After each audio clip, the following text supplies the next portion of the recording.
Hello, BookTube. All right, we're doing a 12.5K Q&A for my channel, and we are on part 3. And we are up to Michael Feeney. Hey, Steve, what made you leave reviewing / get into book selling initially? For those of you who don't know what Michael's talking about, for years and years I was a book reviewer and a book section editor for newspapers. And then I stopped for 25 years and sold books in retail bookstores. And then I started reviewing again. And I don't know why I didn't think that I could do both. I don't know why I thought it had to be all or nothing. That was a stupid thing. If I could go back in time and tell my earlier self, who curiously enough was also 28, not to do that, then I wouldn't have done. I would have been reviewing books the whole time while I worked. But at the time, I had this cockamamie idea that, to be really honest, to not play the game of book reviewing. I think I'd probably had a couple of experiences, bad experiences with editors, that in order not to play the game with reviewing, that it would be more honest and more direct to just talk about the books with people. Or even, I might have been dumb enough to say the people. It was a ridiculous decision, a waste of a good amount of potential there. Jenny Park says, hi, Steve and Frida. Number one, are there any books you feel you should be taught in school? Taught, yes. And that would be religious texts. The Bible, the Quran, the Book of Mormon. Taught. Not venerated, but taught to students. I believe if you did that, by the time you got to senior year in high school, there would be no religious people. But even if I'm wrong about that, these things have a huge importance in the world, and most people get through school without knowing anything about them, especially not knowing what's in them. They should know what's in them. Number two is, how do you feel about the Narnia adaptations? They're wonderful. So much better, more adventuresome, more exciting, less preachy than the books. Just, they're wonderful. H24X7 says, congrats on 12.5K. Let's see if you can answer this question on annotations before the popularity of your earlier answers generates 12.6. We're at 12.6 already. I'm going to have to, that's minutes away. As you read for interest or review, do you write notes in a separate notebook or in the book? What are you noting? Do you use pencil or ink? I used to keep a separate reading journal with notes, page numbers, quotations, character names, that sort of thing. And then I stopped. The annotations in the book turned out to be enough. And I also stopped because I just gradually, over the course of a couple of years, realized that I was remembering the stuff that I wanted to. So I didn't need to make a note of it. So then I started annotating in the books. And now I have largely stopped doing that because I read ebooks. So I don't use pencil or ink. I make enormous amounts of annotations on books that I'm reading or rereading, but I do it on the screen and then email them to myself as a PDF. Much more convenient. But the things that I note vary. If it's a book that I'm writing that I'm going to review, then I would note things that I'm going to need to know. If the character is not identified, if it's a novel, for instance, first-person narration, and the character is not identifying themselves, and they don't identify themselves onward and onward and onward, it's page 60 before you realize what their first name is, and page 160 before you're given a last name, you can't count on remembering that, and you can't count on finding it again. So you got to make a note of something like that.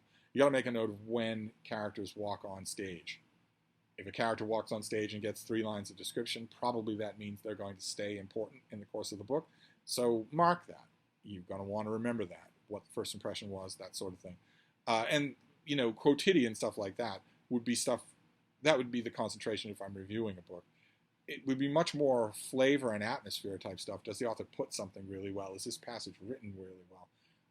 Stuff that would go into, for instance, a commonplace book. That is more rereading type thing. Although it does sometimes happen with new books, where if an author's just putting something really, really well, then I'll note that as well. Basically anything that I could use in a review tends to be what I notate now. The rest of it I tend to remember, so I don't need to note. Jasper John Antonelli says, trash has been mentioned a lot recently. Yes, indeed. An event, perhaps, coming in August. Usually people think of pulp writers when they think of trash. Who are a few maybe non-trash pulp writers you like? Well, Edgar Rice Burroughs would be the number one, but also Robert E. Howard. I know their fans will howl that they're not pulp writers, but of course they are. They're terrible. They're absolutely terrible writers, but I love them. Dearly, dearly love them. Also, do you think that some pulp writers like H. Rider Haggard have become unreadable because of their uncreative racist caricatures in their adventure stories? Well, unreadable in the sense of, does it destroy the quality of the book? No. But unreadable has another dimension, right, which is individual. It might be that you, as a reader, cannot get past this. I mean, some of that stuff is egregious and really awful. Some of it was awful, so awful that it was awful in its day. If you, as a reader, can't overlook that, then the book will be unreadable for you. Totally okay. I think there'll be great moments that you will miss, but with the kind of writer that we're talking about, there won't be all that many. You're going to have a harder time on either side of this question justifying and defending when it's a so-called canonical author who's pulling this kind of crap. Why anybody reads Ezra Pound, for instance?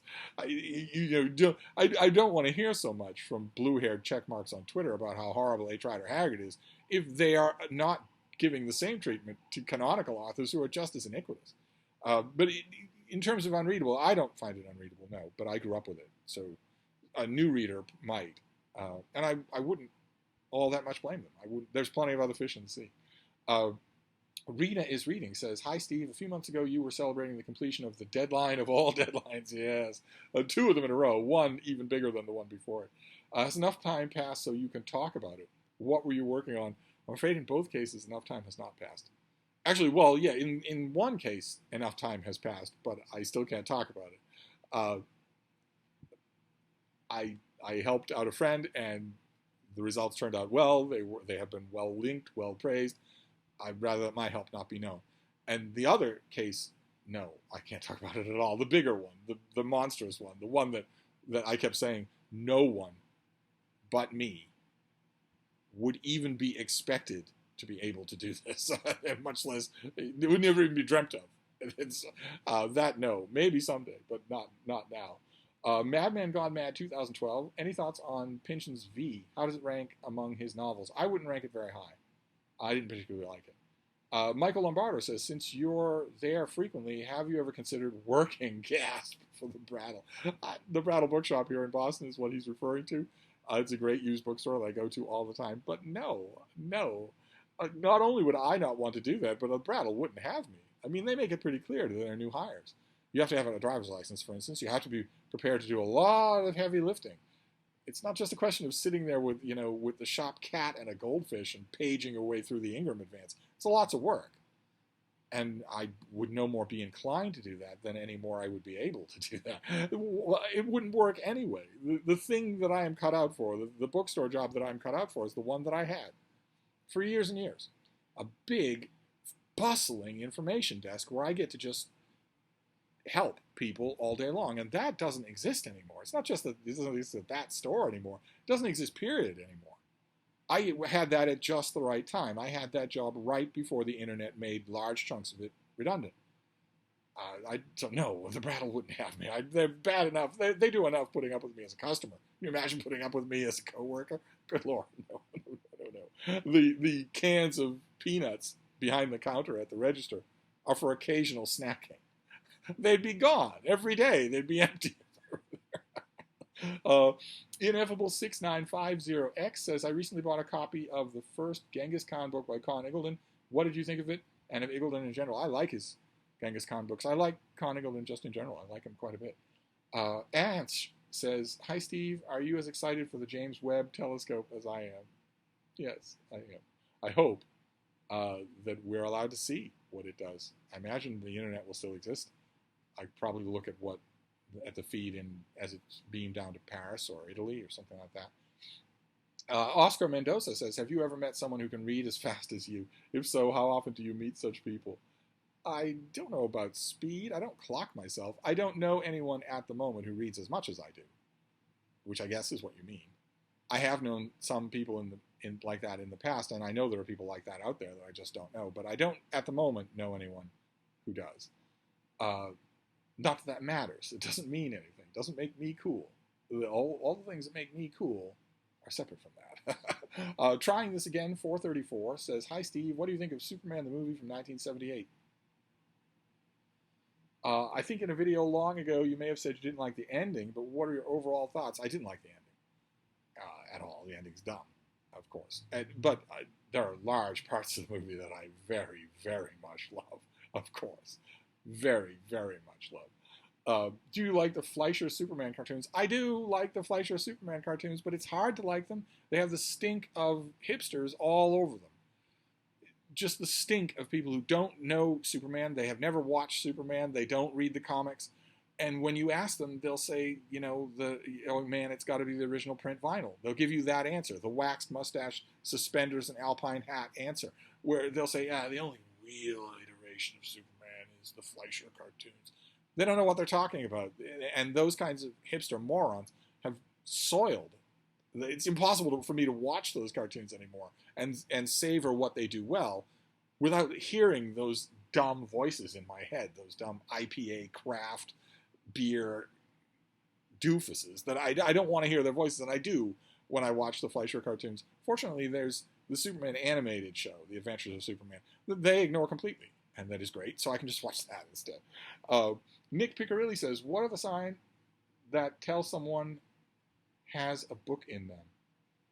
On Mad Men Gone Mad 2012, where his answers with "Don't worry, they'll tell you." I think everyone has at least one book in them. At least one. More than one, maybe. It's just a question of... So I don't think there is a case where I don't think anyone does. Where I'm looking for signs to see whether you do or not. I think everybody has that. It's just a question of getting it out of them. You have to establish some work habits.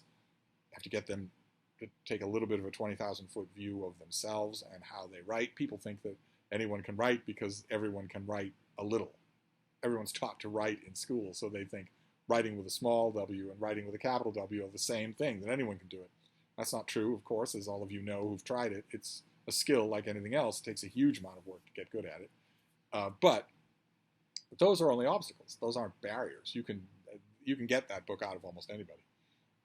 Omar Elatar says, how many books do you read a day, a week, a month, a year? I read quite a few books. I don't know if the number is the same per day. It tends to be 2 or 3 a day. Sometimes it can be more than that, sometimes less than that. And the yearly number it's a thing out of fantasy. I don't bother to mention it anymore. Even to me, it seems unbelievable, so I don't bother to mention it. Bell Bottom Blue says, hola, Steve. What do you think about the moon landing conspiracy? Also, what are you watching on the tube these days? Thanks for your response. Well, the moon landing conspiracy is dumb. It's full of science style. It's full of people saying, does this look real to you, when you don't have any idea what would look real? You've never researched it. They're just repeating talking points from the anti-Semitic Eric Dubay. That's the talking points eventually come from Eric Dubay, who's a raving Nazi-sympathizing anti-Semite. You want to get your conspiracy theories from such a crackpot, go right ahead. But there's no hook. There's the dispelling note of any conspiracy theory is if somebody's actually been there. And when you say the tube, I assume you mean BookTube. I watch mostly BookTube, and I watch everybody. Whether I enjoy the content or not, I tend to watch everybody. Mike Crease says, only a few hundred copies of it has been sold, but I know who I'm asking. Undoubtedly, you must be one of the proud few to have read it. What did you think of Meghan McCain's newest book? Yes, Meghan McCain's book that made the news because of how little it sold. I didn't buy a copy, but I did get a copy, and I did read it, and it's every bit as bad as the critics have said. It's a whining, pampered, self-important little princess, just blabbering on. She's in a position to write a much better book than this, but there's only so much you can do if you yourself are a bit dim. Let's see here. John Garganarakis says, did you get around to reading Dave Rubin's latest book, and if so, how does it compare to his first one? I did get around to reading it. It compares to the first one exactly. Definitely the same author wrote this book. It's junk and also vile. I would be a lot more angry about it if I thought that anybody cared about Dave Rubin, but they don't. So, Jasper John Antonelli says, how does it feel that the jockey Steve Donoghue has published an autobiography with the great title Donoghue Up, and you haven't? What will you title your memoirs? I've never read the memoir by the Irish jockey Steve Donoghue, who's hogged so much attention from me on a Google search. I've never read his book. It isn't his, of course. He was subliterate. I don't even know the story about it. I don't know who wrote it or what it's like. But maybe I should call mine Steve Donoghue Up, Up, and Away. Harrison Helms says, have you read any Well, it was fated to be, right? We got a have you ever been question, and now we have a have you read question. Why I get have you read questions, I do not know. I read a lot every day, and I have for longer than most of your parents have been alive. But who's it going to be this time? George Eliot? J.C.D. Clark. Have I read any J.C.D. Clark? Yeah, I have. If so, what are your thoughts on his provocative revisionism? I like his books. I don't know about revisionism, but I like how readable they are. But I'm going to read anybody who writes about Queen Anne. Anyway, Elizabeth's Power. Number one, what do you think of the book and or TV show on Hulu, Under the Banner of Heaven? I'm very deep into both at the moment. I wasn't all that impressed by the book, but I'm curious to know about the adaptation. I haven't seen any of it. I don't think I even have a screener for it. Are you enjoying the adaptation? And number two, if Frida were able to read well based on her personality, what books would you recommend for her? And Liz Schubert chimes in that she loves that question. Given Frida's personality, I would probably recommend her books about finding her inner zen, calming down, letting things roll off her back. L.D. Jackson says, as a sexy YouTube influencer, do you ever find the constant adulation and genuflecting of all who follow you on BookTube to be tiresome? No, I don't. There could be a little more of it. Do you ever wish that we, your lonely plebeian followers, might instead greet you with a Dubrow-esque sup Steve Meister? I don't think so. Laissez majesté. Also, is tribute still to be paid in 1 to 1.5 times one's own body weight in books from the Brattle, or has inflation caused you to demand a fair but necessary increase? I don't want books from the Brattle. You feel free to call in store credit to the Brattle anytime you want. Just call up the Brattle Bookshop in Boston and say, I want to give Steve some store credit. Depending on who you get on the phone, you probably won't have to use my surname. They will know who you're talking about. Feel free to do that. Doing that does have a benefit for you because it will certainly result in a Brattle book haul and me nattering on about the things that I find. But you don't have to get me books at the Brattle or anywhere else. PHXSNS1 says, what do you think of Dalton Trumbo's Johnny Got His Gun? How about the movie adaptation? I wasn't all that big on the book. I don't think it was all that good. I know that that's terrible to say. I just didn't think it was all that effective. And I didn't really like the movie version either. Give me Bryan Cranston in the movie Trumbo any day. Yeah, that is just endlessly enjoyable. Gunnar says, hi, Steve. Were you ever scared of a dog? No, I have never been scared of a dog. Carolina Siquiera says, number one, have you ever been to Porto Alegre? Have you ever read Human Acts by Han Khan? Number three, cats or dogs? So we have a troublemaker in the house. Now that we know that Porto Alegre isn't in Australia, how long have you been reading and that you are the captain of the other team? Now the real questions. Number one, do you like Jennifer Ashley's series Mackenzies and McBrides? Yes. Number two, do you like Better Call Saul? Yes, I do. I have my problems with Better Call Saul, as you could probably guess. But I like it. Yeah, it's extremely well done. Jasper John Antonelli says, who are the most worthwhile Western authors? Well, Larry Murtry, of course, would get my number one vote. Depends on what you mean by worthwhile. Elmore Leonard writes really good ones. Lauren Esselman, underrated, but writes terrific Westerns. I should make a list, shouldn't I? Trish Bovell says, how do you name your dogs?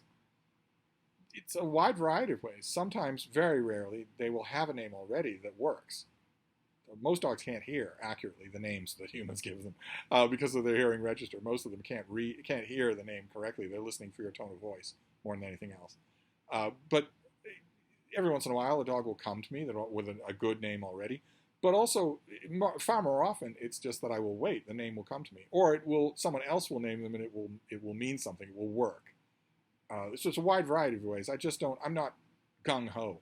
Can't imagine being gung ho. Can't imagine people who are prospective dog owners. They know that in 2 months they're going to get a dog, and they're already working out the names. How can you do that when you don't know the person?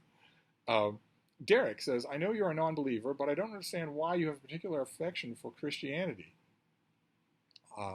Whose Bible says that gay people are evil, slavery is okay, and women are subservient to men. Yeah. How can you befriend people who think those things are true? I don't know any people who think those things are true. obviously. So I grew up with Christianity. So the parts of it that are worth loving and worth studying and worth liking are the parts I love and study and like. I obviously don't take everything in all at the same time, right? I'm not a believer, so I don't have to take everything on board at the same time. But if the implication of your question is that Christians believe those things that you just listed, you need to get out more and maybe be a little bit less didactic. Christians don't believe those things. Bryce Fuqua says, your thoughts on Chasing Me to My Grave winning the Pulitzer Prize in the biography category. Can you guess what my thoughts are? Are you asking to cause trouble? I bet you can guess what my thoughts are. Take a look at the 10 finalists in biography. I bet you can guess what my thoughts are. Candace Uri says, Steve, Candace Uri, Springfield shopper. Any comments on Joshua Cohen's novel, The Netanyahu's, winning the Pulitzer Prize for fiction? I feel a little bit ethically conflicted out talking about the Pulitzer Prize for fiction this year, but I thought it was a good book. I don't know what winning the Pulitzer Prize for fiction means, really. So what does that mean? It's good news for Joshua Cohen. That's great for him. Does that automatically elevate it as the greatest novel written in 2021? No. There's only one thing that does that, and it's my year-end list. Pulitzers are okay in their way. Other prizes okay in their way. There's only one list at the end of the year that's infallible, and that's mine. Let's see here. Denotic says, you told an anecdote recently of reading in the year 1978. I fear there is treachery afoot. How, pray tell, does a 28-year-old super hottie come to be reading in the year 1978? Math is complicated. I wouldn't think about it if I were you. Don't worry. Math is tough. Robert Petrie says, what are your thoughts on Proust? Well, you'll find out all about my thoughts on Proust in the much-promised coming read-along of Remembrance of Things Past. Prune is coming up. Proust in June. Prune. Find out all my thoughts then. That was always the plan. Pato says, living in Boston, how did you stumble upon the Brattle, and is there any other bookshop that you frequent? I go to charity shops sometimes in Boston, and I used to go to all of the bookstores in Boston and Cambridge when they existed in their profusion until the early 1990s rent market went nuts and drove them all out of business.